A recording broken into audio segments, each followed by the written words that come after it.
무릇 징계가 당시에는 즐거워 보이지 않고 슬퍼 보이나 후에 그로 말미암아 연단받는 자들은 의와 평강의 열매를 맺느니라.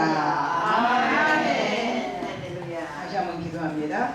하나님 감사합니다. 이렇게 오늘도 방송 예배를 하나님을 통해서 하나님 앞에서 하나님의 은혜로 예배할 수 있도록 도와주시니 진심으로 감사를 드립니다. 우리의 발걸음을 이끌어 주셔서 주의 전에 있게 하셨사오니 한 사람도 공수로 돌아가지 않게 하여 주시옵시고 생명의 말씀이 길이요 진리요 생명 되신 예수 그리스도 앞으로 우리를 더 가까이 끌어갈 수 있는 귀하고 복된 말씀이 될 수 있도록 축복해 주옵소서. 말씀을 전하는 자와 듣는 자가 성령이 충만하게 하시옵시고 방송을 통해서 이 말씀을 듣는 모든 하나님의 백성들에게도 자비하심과 긍휼하심과 평안의 복으로 항상 축복해 주옵소서. 예수님의 이름으로 기도드리옵나이다. 아멘.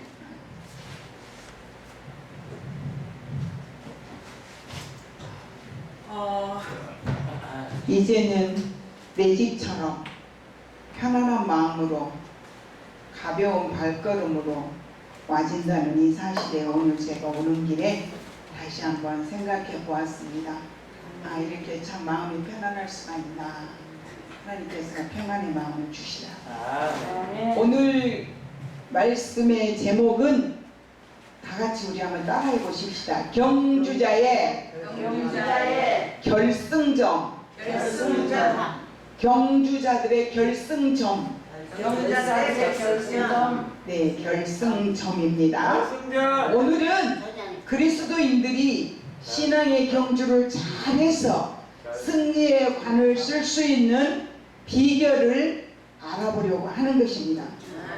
지금까지 우리는 믿음으로 승리한 수많은 믿음의 선조들의 삶을 보고 들으면서 말씀 앞에서 교훈을 삼아왔던 것입니다. 그런데 믿음의 선조들의 삶은 우리가 가진 신앙이 진리요 확실한 것들을 가르쳐주고 있었던 것을 우리가 말씀을 통해서 배울 수가 있는 것입니다. 오늘은 아까 11절 말씀 다시 한번 우리 11절 말씀 제가 읽습니다. 잘 본문 말씀 들어보세요. 무릇 징계가 당시에는 즐거워 보이지 않고 슬퍼 보이나 후에 그로 말미암아 연단받는 자들은 의와 평강의 열매를 맺느니라. 이 말씀이 오늘 말씀의 전체적인 부분이라고 보면 되겠습니다. 그러면 우리가 선진들의 그 삶을 통해서 하나님이 어떻게 역사했는가, 결승점에 가는 경주자는 어떤 마음으로 가야 되는가, 우리가 그 선진들을 통해서 한번 알아보기를 원하는 것입니다. 히스기야 왕을 여러분들 잘 아시지요? 이 히스기야 왕은 어떤 사람이었습니까? 그 무시무시한 전쟁을 치르면서 하나님 앞에서 굽히지 않았다는 사실입니다. 그들이 와서 그렇게 외치면서 백성들에게 히스기야 말을 듣지 마라. 그리고 언제 우리가 어디 가서 어느 나라의 전쟁이 치르냐, 우리 말을 듣고 너희들은 항복을 해라. 이렇게 외치는 그 소리를 듣습니다. 그리고 말이에요, 그 또 무시무시한 편지를 이제 받습니다. 그래서 히스기야는 그거를 그 전쟁 속에서 굽히지 않고 백성들에게 어떤 누구도 대항하지 마라. 저들과 대항할 일이 없다. 왜? 우리의 대장은 누구시니까? 만군의 하나님 여호와시니까 이제 그들에게 대구할 일이 없다. 이렇게 하고 히스기야는 편지를 써서 하나님의 성전에 갖다 놓고, 하나님 들으시옵소서, 하나님 주시옵소서, 하나님 도와주시옵소서 하면서 외치고 울부짖었던 것입니다. 그랬더니 하나님께서 하루 저녁에 18만 5천이라고 하는 그 어마어마한 사람들을 그냥 잠자는데 그대로 그들의 코에 생기를 거둬버리신 거예요. 그랬더니 어떻게 됐습니까? 히스기야 왕은 승리의 개성가를 부르고 그 백성들이 와 우리 히스기야 왕이 최고야 했지 않았겠습니까? 그러다 보니 히스기야 왕의 마음속에 뭐가 들어갔을까요? 교만이 들어갔습니다. 교만이 들어갔더니 어느 날 히스기야 왕의 몸에 병이 들었습니다. 그래서 그 병이 들으니까 히스기야 왕은 이제 전쟁에도 승리했고 평안을 누리고 잘 살 줄 알았더니 병들은 자기 몸을 돌아보면서 너무너무 기가 막혔습니다. 이렇게 다 읽어놓고 내가 가는 거야? 그런데 말이에요, 그 히스기야 왕은 얼굴을 벽에다 대고 하나님 앞에 끝없이 우는 것입니다. 울면서 하나님 15년만 생명을 연장해 주십시오 하고 회개를 하는 겁니다. 벽을 얼굴에다 대었다는 것은 다른 곳을 바라보지 않고 오직 하나님만 바라보고 그 앞에서 통곡하며 울며 회개했더라 이 말입니다. 아멘. 그랬더니 하나님께서 선지자를 보내서 히스기야 왕에게 15년의 생명을 연장합니다. 그러니까 히스기야 왕이 뭐라 그래요? 내가 그 말을 어떻게 믿습니까? 회개는 또 어디로 가버리고요. 해가 15도를 더 앞에 나가게 하오리까? 아니면 뒤로 물러가게 하오리까? 선지자가 말하니까 해가 앞으로 나가는 건 쉬우니 뒤로 물러가게 해달라고 요청하니까 하나님은 회개한 히스기야의 그 소리를 들으시고 해가 15도를 뒤로 물러가게 해 주었습니다. 그리고 히스기야 왕은 치료받고 15년의 생명을 연장받습니다. 이게 무슨 말씀이냐? 오늘 여기 11절 말씀에 보니까 뭐라 그랬다고요? 무릇 징계가 당신은 즐거워 보이지 않고 슬퍼 보이나 후에 그로 말미암아 연단받은 자들은 뭐가 맺힌다고요? 의와 평강의 열매가 맺느니라. 히스기야 왕은 잠시 교만했던 것을 하나님은 보고 계시지 않으셨다는 것입니다. 우리 성경 한번 다시 봅니다.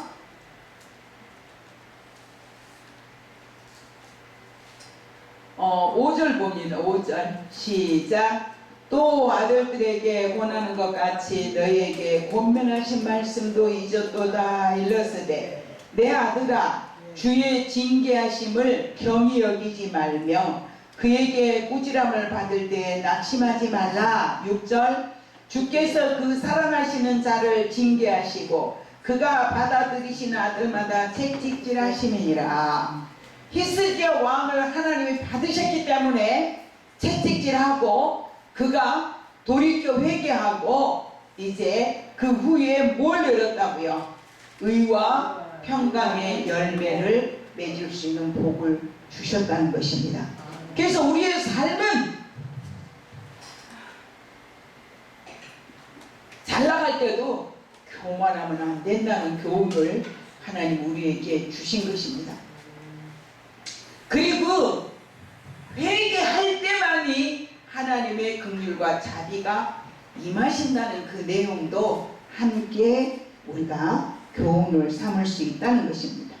그 다음에 가족들과 관계 속에서 평안을 누리지 못할 때가 있을 수 있습니다. 이때는 성경에 우리가 누구를 떠올려야 되느냐? 요셉을 보시면 됩니다. 요셉은 12형제 중에 이제 아버지의 사랑을 듬뿍 받았던 그 요셉이에게는 무엇이 따랐느냐 그러면 시기와 질투와 미움이 따랐던 것입니다. 그래서 요셉이는 형제들에게 버림을 받고 그 형제들을 통해서 이제 애굽으로 팔려가는 그 또 무서운 고난을 받게 됩니다. 그런데 하나님은 요셉을 향하신 하나님의 계획은 굉장히 방대하고 크셨다는 사실입니다. 그래서 이 요셉은 이제 애굽으로 팔려가서 종살이를 하면서 억울한 누명을 쓰고 또 감옥을 들어갑니다. 그런데 요셉은 말이에요, 하나님을 원망하지 않았더라, 형제들을 원망하지 않았더라는 사실입니다. 그런데 요셉이는 그 감옥 속에서 누구를 만납니까? 그 왕의 떡과 포도주를 따는 이제 신하들을 만나게 됩니다. 우리는 삶 속에서요, 어떤 것도 공짜가 없다는 사실을 우리는 꼭 기억해야 됩니다. 우리가 지나가는 이 시간들도 반드시 하나님 어느 때인가 저와 여러분에게 복을 주실 때가 있다는 사실입니다. 그런데 요셉이는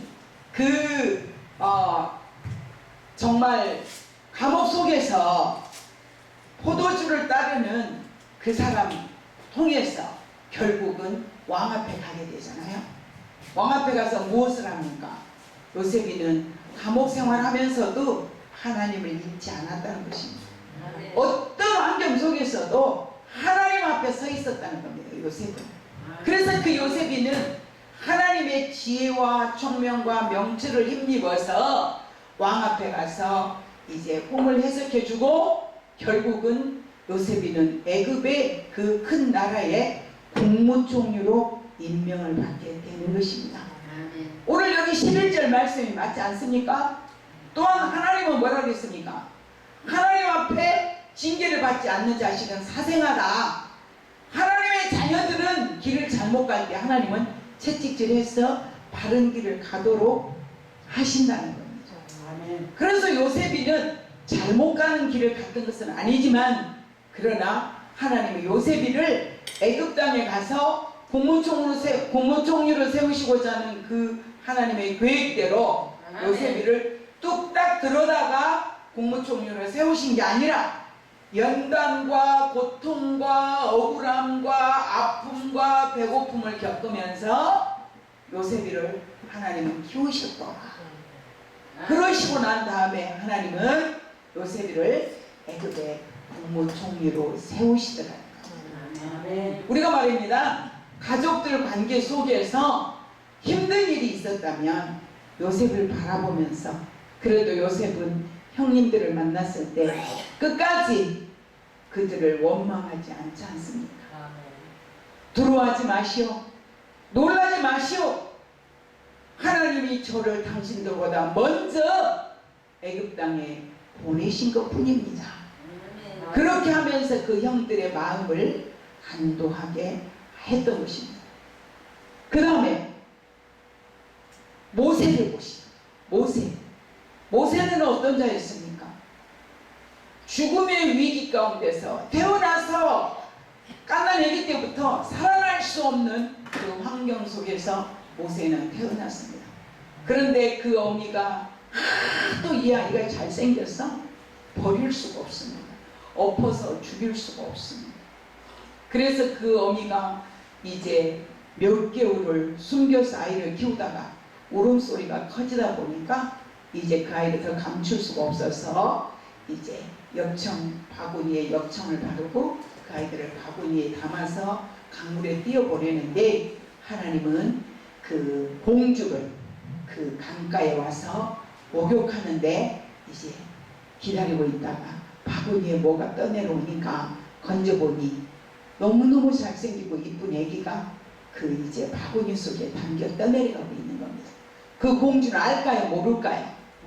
내 아비가 이 이스라엘 백성들의 아이들을, 아들을 낳으면 전부 다 죽이게 하니까 이 부모가 누구에겐가 가게 하려고 바구니에 담아서 내려보낸 것을 그 공주는 압니다.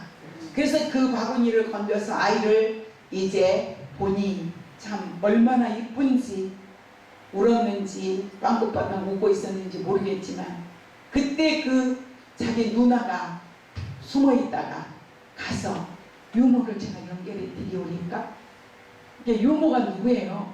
모세의 어머니를 연결시켜서 그 어머니의 젖을 먹으면서 모세는 무엇을 듣고 자랐느냐 그러면 그 어머니에게 민족성을 듣고 자랐습니다. 너는 애굽 사람이 아니다. 네 주인은 하나님이시다. 이스라엘 민족성을 그 어머니를 통해서 듣고 성장했던 그 모세는 궁에서 자라면서 그 누구에게도 아쉬움 없이 그 누구에게도 이제 부러운 존재로 자라고 있었습니다. 그런데 말이에요. 그 모세의 마음속에 불의를 보지 못하는 정의가 불타는 그런 모세의 눈앞에 애굽 사람과 이스라엘 사람의 싸움을 보고 애굽 사람을 때리니까 그 사람이 그냥 죽어버린 거예요. 모세가 뭘 안 배웠을까? 태권도를 좀 배웠으면 어디를 때리면 죽고 어디를 때리면 안 죽는다는 걸 아는데 모세는 그냥 태권도를 안 배워가지고 그냥 주먹을 날렸더니 그 애굽 사람이 죽어버린 겁니다. 그 다음날 또 모래사장이 나갑니다. 이제 이스라엘 민족끼리 싸우고 있는 걸 보고 모세가 볼 수가 없어서 어째서 누구 민족끼리도 싸우느냐고 할 때 그 어제 싸웠던 그 사람이 어제는 애굽 사람을 죽이더니 오늘은 나를 죽일래? 모세가 그 소리를 듣고 이 소문이 이제 어디까지 들어갈까요? 이제 궁에 들어갈 것을 알고 모세는 그때 도망을 갑니다. 왜 도망을 가요? 죽기 위해서 도망을 갈까요? 살기 위해서 도망을 갈까요? 살기 위해서 도망을 갑니다. 그런데 하나님은 그런 과정 속에서 가는 과정 속에 하나님은 모세를 기다리고 계십니다. 그리고 가시떨기 그 가운데서 불꽃 가운데 나타나신 하나님 모세를 부르십니다. 모세야, 모세야. 모세는 그 광경을 보려고 올라갔더니 네 발에 신을 벗어라. 여기는 거룩한 곳입니다. 왜 거룩한 곳일까요? 하나님의 임재에 계신 곳이기 때문에 거룩한 곳이니 신을 벗으라고 합니다. 모세는 거기서 하나님의 부름을 받고 이스라엘의 지도자로 세워집니다. 이렇게 연단을 거쳐가는 사람들마다 한 사람도 그냥 하나님 그 연단 속에서 버리지 않더라는 거죠. 왜 그러신다? 하나님의 사람이니까. 왜요? 하나님이 쓰시기 위한 하나님의 계획 속에 있기 때문에 하나님은 그렇게 연단을 해서 쓰시더라 이 말입니다. 또 저와 여러분이 잘 아는 다윗은 어떻습니까? 다윗은 목동으로 있던 다윗 아닙니까? 형제들 가운데서도 가장 못난이라고 이제 아버지나 형제들이 다 제껴놓은 그 다윗. 하나님은 그 다윗의 마음속에 진심 어린 것이 있음을 보신 겁니다. 그래서 그 이새의 아들들에게 기름을 부어서 왕으로 세우시려고 할 때 그 잘생긴 장정들의 형제들이 다 지나갈 때 하나님은 다 아니다. 사무엘 선지자에게 아니다. 아니다. 사무엘 선지자 기가 막히는 거죠. 아들들이 또 있느냐? 있기는 합니다만 그는 가장 못난이고 목동으로 양을 치고 있습니다. 하나님은요 다윗처럼 목동으로 있을지라도 그 중심 속에 의가 있고 그 중심 속에 하나님을 바라보는 믿음이 있는 자를 저와 여러분을 부르신 것입니다. 아멘. 그래서 하나님은 다윗을 부르시고 다윗이 이새 앞에 오니까 내 마음에 합한 자다. 누구 마음에 합한 자라고요? 여호와 하나님 마음에 합한 자라고. 우리는 저와 여러분들은 하나님 앞에 합한 자가 돼야 되는데 아멘. 다윗처럼 그런 마음을 우리도 품어야 되는데 왜 그럴까요? 오매불망 하나님만 바라봤던 겁니다. 다윗은 목동으로 이제 밤에 들에서 잠을 잡니다. 이제 짐승이 사나운 짐승이 내려와서 양을 물고 가면 쫓아가서 이제 그 곰을 입을 찢고 그 양을 빼앗아오는 그런 아주 용기 있는 오직 만군의 여호와 하나님을 의지하는 그런 믿음의 사람이 있습니다. 그래서 하나님은 다윗이 죽음의 고비를 또 수없이 넘기고 사울에게 쫓겨다니고 또 아들이 또 전쟁을 일으켜서 또 압살롬의 또 아버지를 또 죽이려고 하고 이 어려운 고비를 다 넘기고 났더니 하나님은 다윗의 노년에 평안하게 이제 왕으로 다스리다가 하나님 품에 갔던 것입니다. 우리는 저와 여러분의 삶도 우리는 여기 나온 이 대단한 분들처럼 대단한 존재들이 아닙니다. 양을 치는 목동보다 더 모자란 사람들이었습니다. 그러나 하나님은 부르셨습니다. 그리고 저와 여러분을 이처럼 예수 그리스도 앞에서 하나님의 자녀가 되는 권세를 받게 하셨다는 것입니다. 그래서 우리는 경주하는 자들이 되었습니다. 이 땅에서 우리가 세상에 예수를 만나기 전에는 이제 갈 바를 모르고 방황하고 살던 저와 여러분들에게 예수를 딱 만나고 나니까 이제는 어디가 있습니까? 우리의 삶은 표대가 생겼습니다. 어디입니까? 그 표대가 천국입니다. 그 표대는 어디입니까? 예수 그리스도 앞입니다. 예수 그리스도 앞에 나가서 그 우리가 천국의 표대를 삼고 이제 갈 수 있는 저와 여러분은 두 길을 가는 게 아니라 오직 오매불망 하나님만 바라보고 한 길로 가는 하나님의 자녀들이 되었다는 것입니다. 그래서 우리는 믿음의 표대를 향해서 가는 우리의 발걸음을 멈추게 하고 돌이키게 한 것이 있다면 즉각 말씀을 생각하면서 내 마음과 생각 속에서 뽑아내 버리는 연습을 해야 된다는 것입니다. 왜냐하면 오늘 11절 말씀입니다. 우리가 무릇 징계가 당신은 즐거워 보이지 않지만 슬퍼 보이지만 후에 그로 말미암아 연단을 받는 자들은 하나님께서 의와 평강의 열매를 맺게 한다 이 말이에요.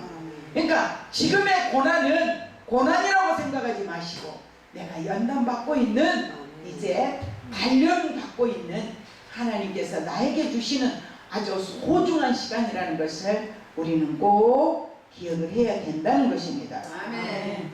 오직 어떤 어려운 환경 속에서도 다윗처럼 요셉처럼 또 이제 누굽니까?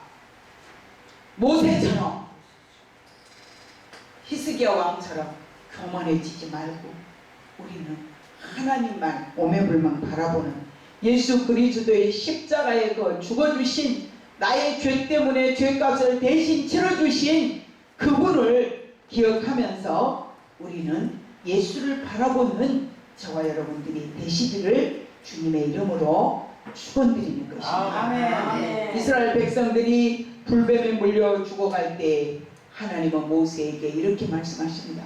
노뱀을 만들어 장대에 달고 그 노뱀을 쳐다봐라. 그러면 이스라엘 백성들이 살리라 하셨습니다.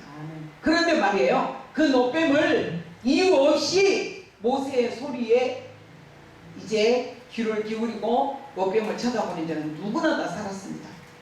누구나 다 살았습니다. 그런데 노뱀을 쳐다보지 않는 자들은 아무리 이제 불뱀에 물려서 심하지 않다 할지라도 그들은 죽었던 것입니다. 그 노뱀은 누구를 상징합니까? 예수 그리스도의 십자가를 상징하는 것입니다. 그래서 우리는 그 노뱀에게 무슨 능력이 있는 것이 아닙니다. 노뱀에게 능력이 있어서 노뱀을 쳐다보고 나는 것이 아니라 하나님의 언약이었다는 것을 우리는 잊어서는 안 된다는 것입니다. 하나님의 언약은 말씀하시고 반드시 이루신다는 것입니다. 아멘. 하라! 그리하면 내가 이렇게 해주겠다. 하지 마라! 그리하면 내가 이렇게 너희를 도와주겠다. 아멘. 하나님의 언약입니다. 우리는 세상의 여러 가지 삶과 환경 속에서 죽을 것 같은 아픔이 온다고 할지라도 이때 예수 그리스도를 바라보면 문제가 해결되고 구원에 이른다는 것입니다. 그래서 신앙인들은 신앙의 경주를 잘함으로써 승리의 관을 얻을 수 있다는 것을 잊어서는 안 된다는 것입니다. 신앙의 경주를 잘할 수 있는 방법은 두 가지입니다. 첫째, 자신을 돌아보는 것을 잘해야 합니다. 아멘. 히스기야 왕처럼 병들어 죽게 되니까 원인이 무엇일까라고 살펴서 하나님 앞에 회개한 것처럼 우리도 나 자신을 돌아볼 줄 알아야 합니다. 아멘. 무슨 일이 있었는가? 내가 어떻게 살아왔는가? 두 번째는 무거운 짐을 빨리 내려놓는 연습을 해야 되는 것입니다. 누구 앞에 내려놓느냐? 그 짐은 주님이, 그 짐을 너가 왜 지고 가느냐? 나에게 다오. 주님은 저 여러분에게 평안의 복을 주시기 위해서 무거운 짐을 나 홀로 지고 견디다 못해 쓰러질 때 불쌍히 여겨 구원해 준 은혜의 주님 오직 예수. 그리스도인들의 생활 속의 시련은 자신을 성숙하게 하는 영적인 훈련이 되는 것을 우리는 기억하자는 것입니다. 그래서 이제 우리는 히스기야 왕처럼 대단한 사람도 아니요, 또 이제 요셉처럼 그런 또 훌륭한 하나님의 계획 속에 있는 사람도 아니지만 모세처럼 하나님 앞에 그 능력의 지도자도 아니지만 다윗처럼 이제 그렇게 하나님 마음에 합한 자들도 아니지만 죄인들인 저와 여러분을 부르신 하나님의 그 긍휼하심 속에 저희 모두는 소속되어 있다는 것을 기억하시기 바랍니다. 그래서 항상 감사하시고 평안하시고 어떤 환경 속에서도 하나님을 이제 원망하거나 부인하는 일이 있어서는 절대로 안 되겠다는 사실입니다. 경주자로서 이제 결승점에 다다를 때 주님이 지난번에 제가 말씀드린 것처럼 버선발로 내려오셔서 야 조홍님 권사야 너 고생하고 왔다 안아주시면서 끌어안고 눈물 흘려주신 우리 주님 그 품에 안길 때까지 우리는 오늘날 주님의 십자가 바라보면서 하나님께서 승리하시기를 바랍니다. 기도합니다. 하나님 감사합니다. 오늘 이제 경주자의 결승점이라고 하는 말씀을 가지고 하나님 말씀을 들었습니다. 주여 우리의 삶 속에 조금 잘 나간다고 히스기야 왕처럼 미련하여 교만하지 않게 하여 주시옵시고, 하나님 우리 환경 속에 무슨 일이 있었다면 원인이 무엇인지 발견하고 회개할 수 있게 도와주옵소서. 이제 요셉처럼 하나님의 계획 속에 있었지만 그 어려운 아버지 환경을 이겨내면서 어떤 환경 속에서도 하나님을 원망하지 아니하고 형제들을 가족들을 원망하지 않았던 요셉을 통해서 우리도 그 지혜와 하나님이여 총명과 명철을 배울 수 있게 도와주옵소서. 모세처럼 하나님이여 이제 죽음의 역경 속에서 하나님이여 이제 왕 궁궐에 가서 살았지만 또 하나님 아버지 그를 연단하시기 위해서 광야로 내어 보내셨던 하나님, 그러나 결국 모세를 훈련시켜서 이스라엘 백성을 400년 동안의 아픔 속에서 이끌어내는 큰 지도자로 세우셨습니다. 하나님 우리 환경 속에 어떤 일이 있다 할지라도 우리의 자녀들과 후손들을 하나님이 크게 들어쓰는 이제 놀라운 복을 받을 수 있도록 우리가 온전히 하나님께 의지하고 나아갈 수 있게 도와주옵소서. 아버지여 목동으로 이제 양을 치던 다윗을 하나님은 부르시고 하나님 마음에 합한 자라 하셨습니다. 저희들도 다윗처럼 오직 하나님을 바라보고 믿음으로 살아가는 귀하고 복된 사람들 되어서 하나님이여 경주자로서 이제 결승점에 다다를 때 주님 품에 안겨 이루받는 저와 우리 모두가 되게 하옵소서. 예수님 이름으로 축복하며 기도드리옵나이다. 아멘.